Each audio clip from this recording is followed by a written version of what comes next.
Hello everyone! I'm in a date today with my BB at Mr. Donut. Wala naman talaga sa plano. Napagod lang kami kakabike kaya naisipan naming mag-snacks muna. Minsan lang talaga kaming lumalabas at bihira lang din na magkatagpo ang mga rest day namin. Kaya kapag may chance, we always spend our time together.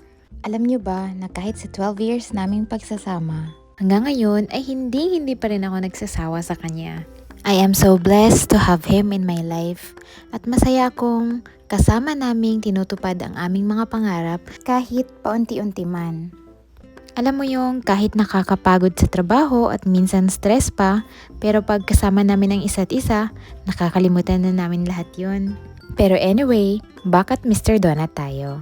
Sa time na yan, iilan lang ang customer at kami lang ang nag-dine in. Kaya nasolo namin ang lugar and we enjoy our snacks in peace. Pero hindi pala in peace kasi ang gulo naming dalawa, no? Puro kami tawa at kwentuhan. Pero madalas, ako talaga ang maingay at puro daldal. Ewan ko ba kung bakit hindi ako nauubusan ng sasabihin whenever, wherever, especially kapag kasama ko siya. Chismoso kasi siya. Gusto niyang malaman lahat ng chika ko.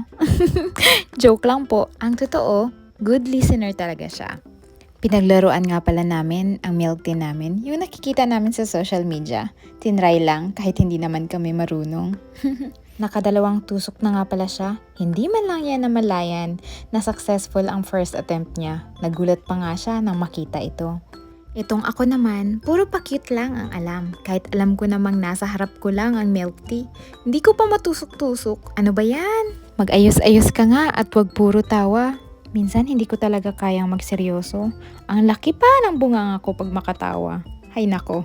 Pero anyway, we enjoyed our snacks and had fun even on little things.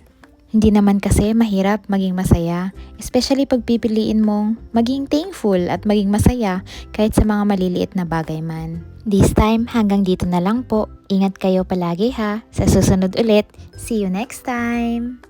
Please like and follow for more. Thank you for watching. Bye!